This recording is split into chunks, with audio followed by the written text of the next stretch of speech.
প্রবাসী কোলবালিশটা বুকের মধ্যে নিয়ে ঈদের দিন আর রাত্রে কান্দে আর বলে, মালিক আমাদের মতো কপাল পোড়া এই জমিনে কেউ নাই। আল্লাহ যেখানেই রাখো, যেইভাবে রাখো, তুমি প্রবাসীদেরকে ভালো রাখো। হুজুর আমি এখন কি করতে পারি আমার মায়ের লাগিয়া? এই কথা বলি এই ছেলেটা কাঁদতে কাঁদতে বাবা রোডের উপরে শুয়ে পড়লো। হাত দুইটা এইভাবে দিয়া বলে, মা রে মা,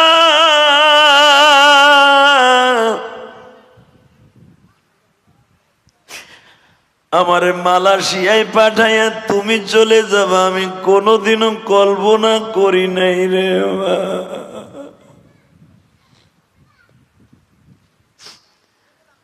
বাজানরে, পৃথিবীতে যদি কষ্টের পাহাড় বুকে নিয়ে কেউ বসবাস করে এই জমিনে, তারা হলো একমাত্র প্রবাসী ভাইরা।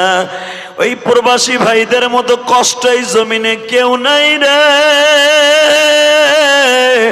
প্রবাস জীবনটা একমাত্র জীবিত লাশের মতো পড়ে থাকে বাবা।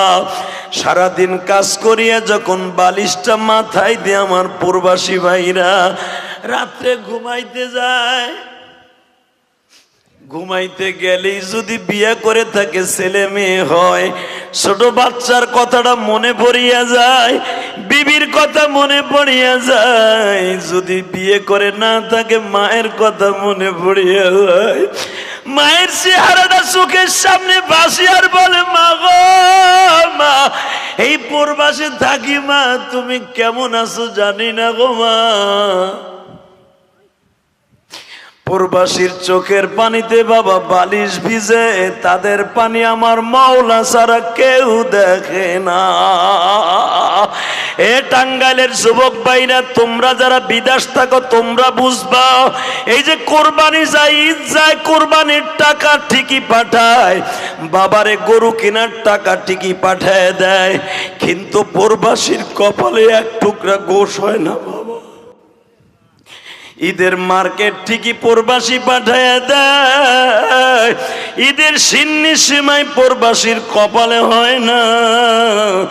প্রবাসী কোলবালিশটা বুকের মধ্যে নিয়ে ঈদের দিন আর রাত্রে কান্দে আর বলে, মালিক আমাদের মতো কপাল পোড়া এই জমিনে কেউ নাই। আল্লাহ যেখানেই রাখো, যেইভাবে রাখো, তুমি প্রবাসীদেরকে ভালো রাখো। ছোট বাচ্চাদের কান্না